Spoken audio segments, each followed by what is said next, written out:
block your escape.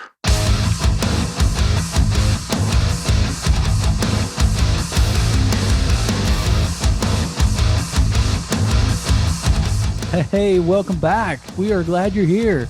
Don't touch that dial. You are in the right place if you're looking for inspiration, motivation, encouragement. We have it for you here at Last in Line Podcast, where we are teaching guys how to not only charge the mountain and be the tip of the spear in leadership, but also to be the kickstand that props people up and empowers and encourages other leaders to be the best version of the leader within them. We are all leaders. We all have influence. And as it says in Mark 9:35, he who wants to be first will be the last of all and servant of all. That's what Last in Line Podcast is about. And I hope you walk away different than when you turned on this podcast. I hope you walk away with the revelation that you were called to lead, that you were called to have influence, and that you were called to serve.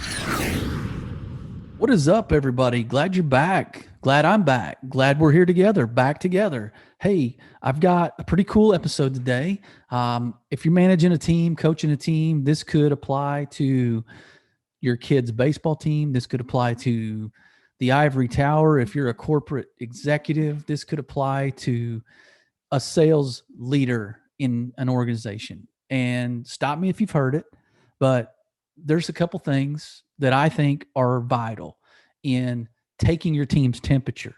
So I've got 3 steps on taking their temperature, and it's all built around these 2 C's that I think should be pillars in any successful team. And I think it's connectivity and coachability.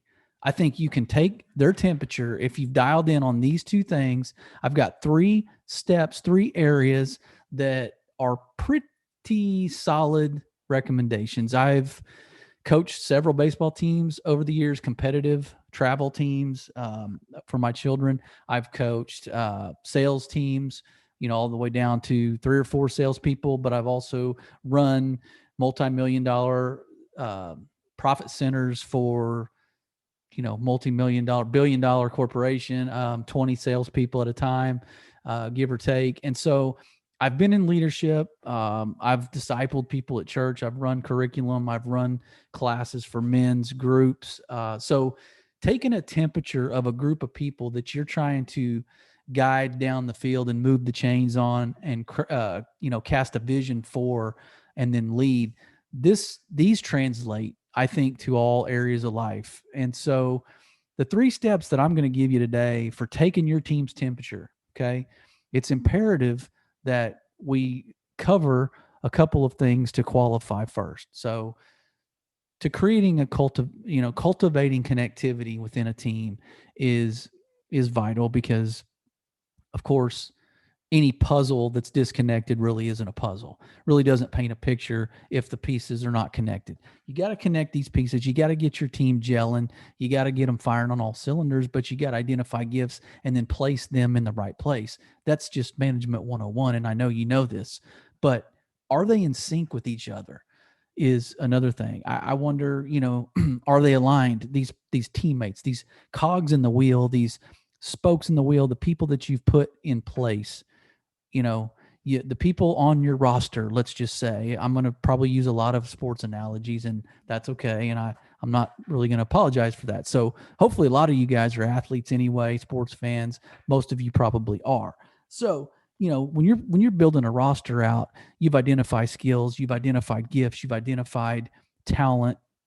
Hopefully they're all aligned with the vision you've cast. Hopefully they're all connected in some form or fashion. Yeah, they all have their own initiatives. Yeah, they all have kind of their own goals, their own performance matrix, their own desires and dreams. But ultimately, if the ship's going to get docked in the right station, in the right shore, everybody's got to be rowing in the same direction. So are they aligned? Are they in sync is the key to the connectivity piece. And it's essential to really instill and reward coachability.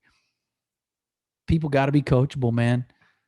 You're hiring people into a company, onto a team that maybe hasn't ever done this exact type of thing before, or in the role they're in might be different. So everybody's got to be willing to learn. Everybody's got to be willing to be coachable. So I'm going to give you 3 areas, 3 steps to taking your team's temperature. If you're a leader, You've got to check in. You're the thermostat, but you got to check the temperature on how the team's doing. The pulse of the heartbeat of the organization is your team, and how you're directing them is going to reflect in what temperature they are as a collective unit, and how they receive your leadership, and where they're where they're taking the ship. So the first one's going to be create cadence. That's the first one. So we got to create this cadence. Everybody's got to be marching to the same drum. Everybody's got to be in step, right, with the leadership's vision, with the organization's goals, with the demands that are out there on this particular division of profitability. Let's just, if we're going to talk sales, not everybody's in sales, but everybody's got a goal. Everybody's got a forecast. Maybe you're in a big enough corporation where Wall Street's involved, and they got to send a forecast every year to Wall Street and the shareholders. They got to sign off on it, and then you're accountable to that number. That's what I've lived my whole life practically. But if you're not in that, you still have a vision, because I'm going to bet the company you work for has to make money somehow. So even if you're an operations manager, or you're out in the shipping and receiving dock, you still have a team that's still part of this process that creates profitability, that gets products to places, that provides services to customers, that actually keep the lights on. So this applies to you too. So you got to create a cadence, right? The common vision has got to be there. They've got to buy into it. It can't just be the leader's vision. It can't just be your dream. You have aspirations. You have career goals. You've got a ladder you're climbing. Maybe your team isn't doing that ladder climbing like you are, but they still got to be bought into your vision. So you got to create that. You got to create a buy-in. Okay. There's got to be a common vision. If there's not, then people obviously are going to go their own direction, or take matters into their own hands, or create their own vision. They've got to, you as a leader, obviously they got to buy into. Why? Because they got to trust you. They got to trust that you know what you're doing. First of all, that you're competent. They got to trust that you have their best interest at heart, and that you'll go to bat for them. But guess what? They also have to be sold on is your ability to admit failure, admit when you're wrong, admit mistakes, and then you got to be coachable too. So the connectivity and coachability isn't just for your teammates or your team that you're leading. It's for you. You've got to show that you're willing to learn if you're expecting them to. And this hiring process is key for the part I'm talking about, creating a cadence. You got to get the same DNA on the team. I didn't say the same skill sets. I didn't say hire everybody that's the same as you. In fact, I would argue hiring against your weaknesses would be great, or against your strengths, however you want to twist that. But if you're good at something, I say hire somebody that's good at something else. Something that you're weak at, I say hire somebody that's good at that. You got to align those skill sets. But so if we're not talking about you got to hire everybody the same as you, we are talking about the hiring process is key, because you got to get the right character. You got to get the person that's got the DNA, that's going to go grind it out, that's trustworthy, that's not all about themselves, right? There's an element I talk about all the time, and you're going to probably say it right now. If you've listened to any of my episodes, this humility factor has got to be got to have a place for that in your hiring process. You got to see that they're willing to take ownership, and willing to admit mistakes, and willing to make changes, make corrections, course corrections, make adjustments. They got to be humble enough to do that. So the DNA of the talent you're bringing onto the team is crucial, and that's the hiring process. So whatever product you've got, when you're trying to take your team's temperature, whatever product that is of those people, talking about your people being the product, whatever product that team looks like is a reflection of your hiring ability, most likely, unless one of them just snowed you in the interview, fooled you, lied to you, and they're like Jekyll and Hyde, and now they're different, and you got to have hard conversations. But they've got to have a common discipline. So everybody, on the team, I say everybody, 95% of the team, yeah, you're going to have one weak link.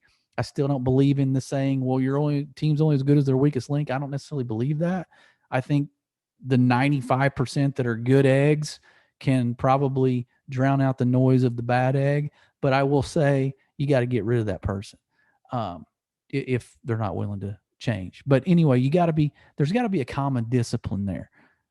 There's got to be a work ethic. There's got to be a factor that the team has of keeping their head down, doing the right things all the time, and creating that muscle memory, which leads to my next thing about repeating the right reps.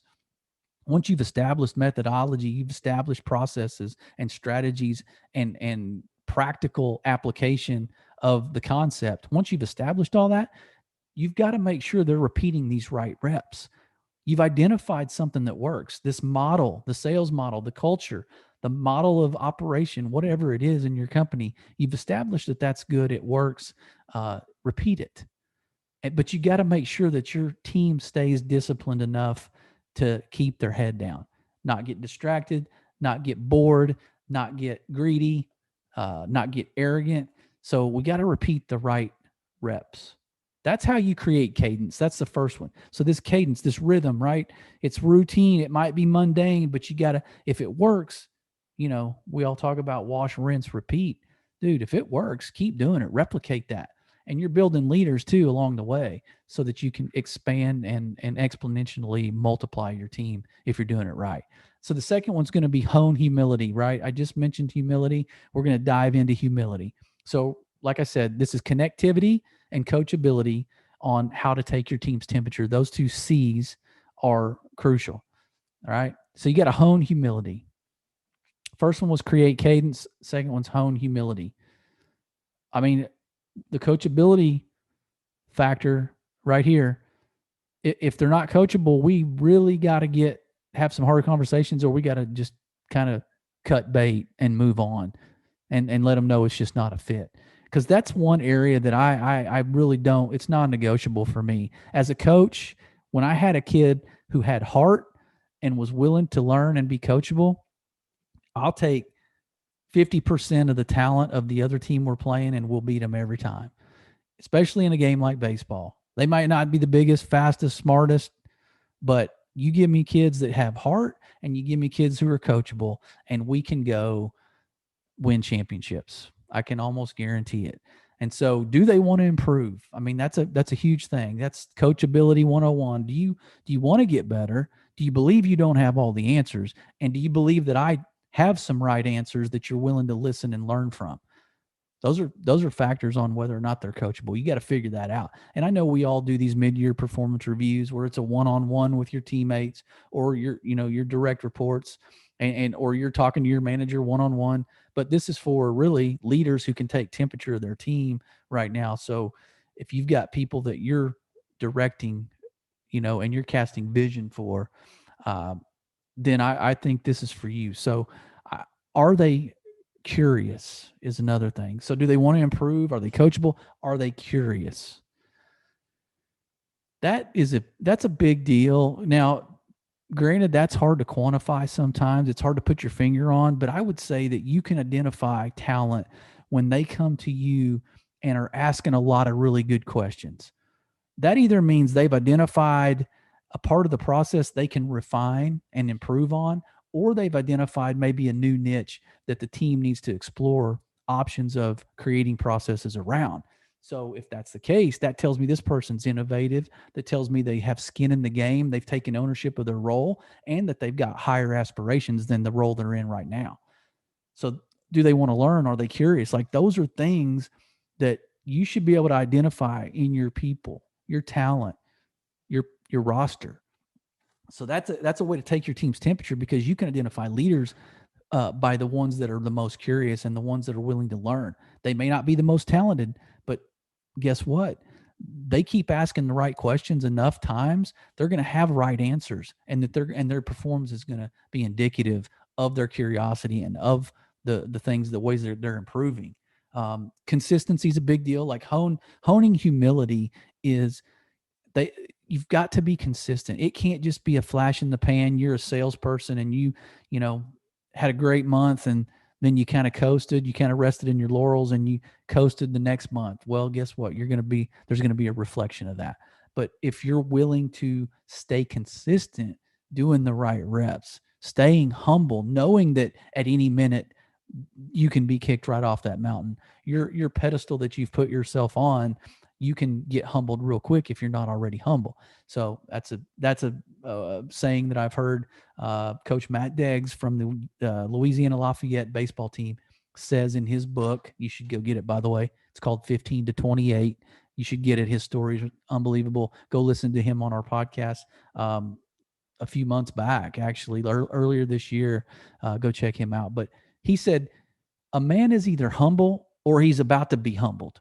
And so if that's you and you're about to be humbled, you might want to take a hard look in the mirror, because that's not a fun process of getting humbled forcefully. I would rather be voluntarily humble and curious and coachable. And so if you're consistent, that says that you don't trust your own success enough to take your hands off the wheel and coast. So that's a good sign. If you're consistent, that means you're locked in, and you don't, no days off for you. Um, and then, do people want to rely on you? Um, that if you're humble, people are going to rely on the fact that you don't put yourself first above the team. They know that you're a team guy. They can count on you. And so I think this, if you're proving to be dependable and you're proving to be a team guy, then you'll be consistent, you'll be humble, you'll be curious, you'll be coachable, and you'll be a servant. Really, that's what servant leadership's all about, is somebody that puts the team above themselves, and they kind of take a step back in their own, what they want, and they put for the greater good. They focus on what the team needs, not what they want. So that's the second one: hone humility. Right. So we're taking your team's temperature today. You're getting a little bit better. You're getting a little bit more informed on how to really, get the dipstick into the team, pull it out, get a gauge on where the levels are, of humility, coachability, connectivity. Are they connected? So we're taking your team's temperature. The first one was create cadence. Second one's hone humility. And the last one is called foster fearlessness. This is a fun one for me. So if I'm a coach, I like somebody that's got a little bit of an edge to them, a little bit of a risk taker, not careless, but a little bit of a, not a lone wolf. I don't know what the word I'm looking for is, but they're fearless. I think that's pretty much sums it up.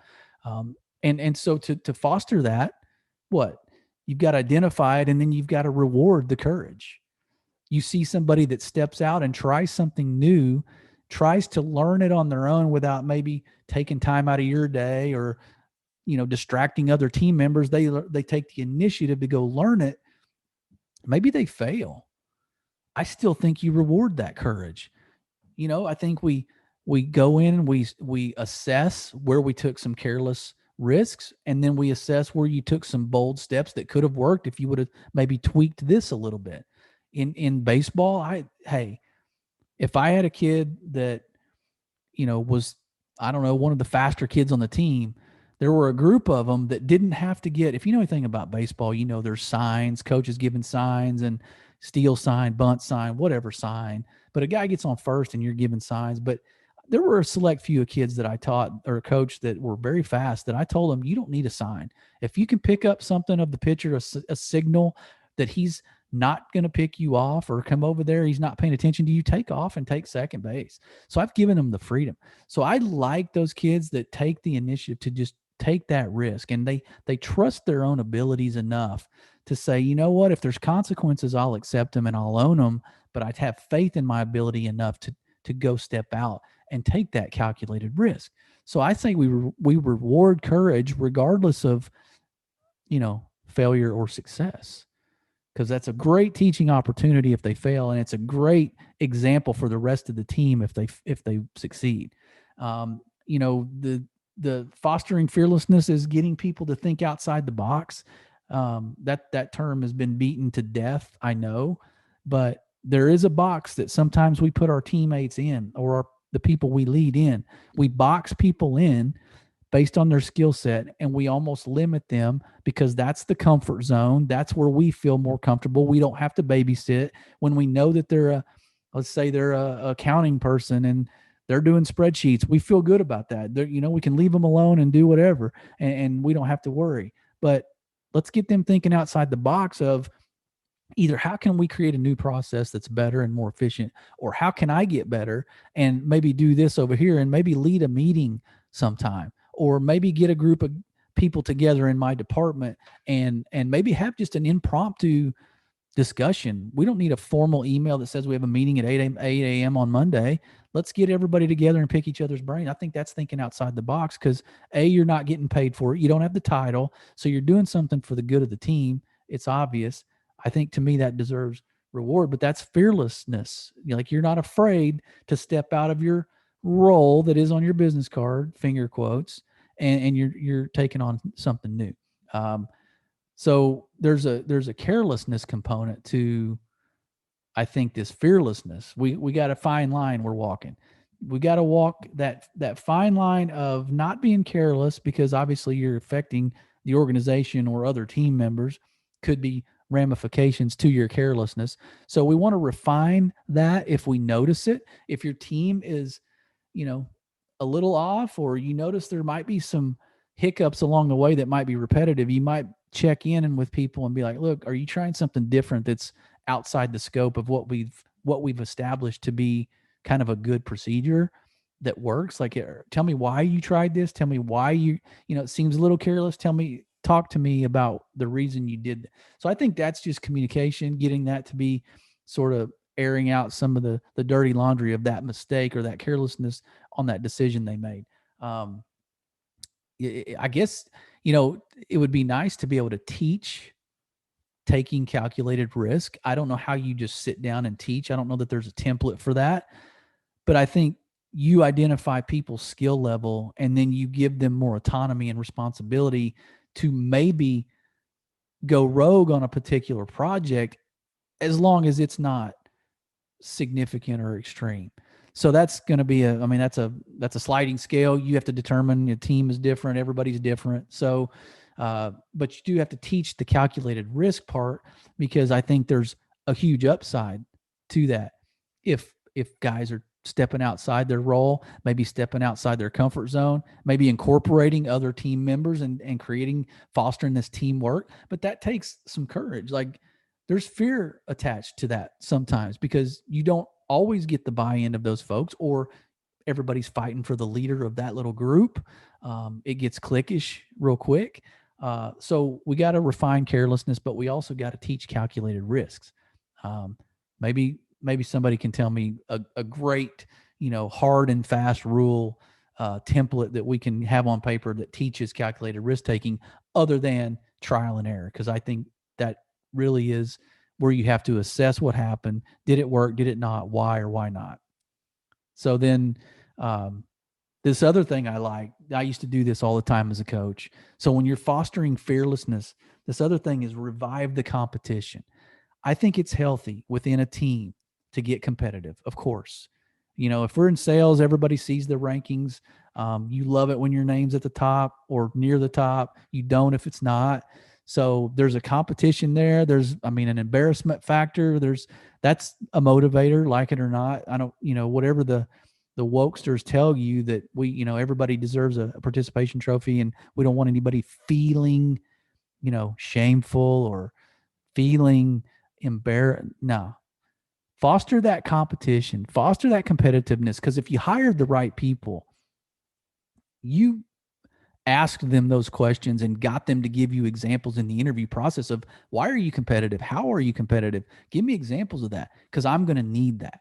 So the more competitive your team is in a healthy environment, nobody's backstabbing anybody, nobody's gossiping, nobody's bringing each other down. It's a healthy competitive environment. I used to do this, I would have contests at practice, because it's hard to keep people's attention in practice, especially with junior high kids.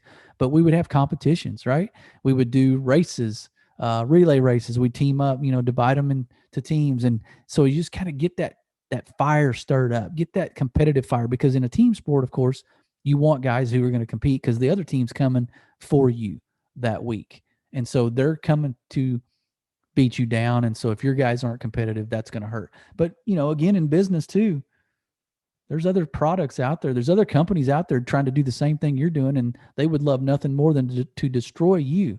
So we got to foster that competition amongst our teammates, to take their temperature. Understand, that's a good way to take their temperatures. Understand who's got it, who doesn't, who's more of a competitor, who's not, who are kind of the tips of the spear of that team, and who aren't.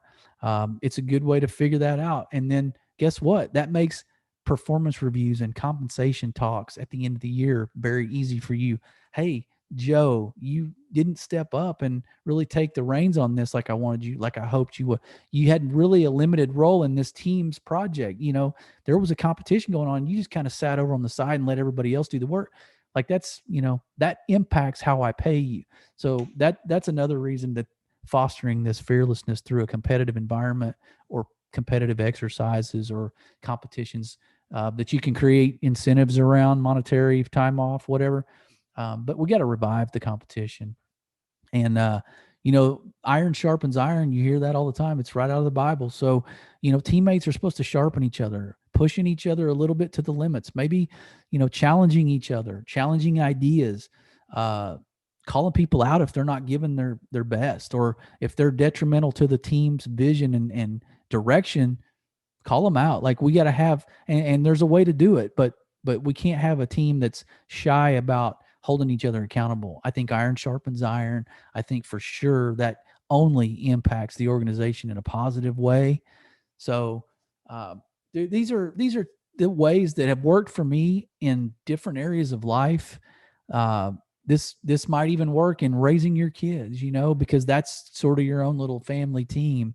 Not everything I mentioned would be translatable, but in corporate America, in sporting teams, uh, I'm telling you, this will do it for you. If you want to check your team's temperature, connectivity and coachability are really keys in that. And these three ways to create cadence, hone humility, and foster fearlessness, you're going to surprise yourself. Your team's going to surprise you. But most importantly, you're going to draw the most out of them and they're going to hit their potential. And then ultimately, the team's going to win. So, with that, be blessed. Make your escape.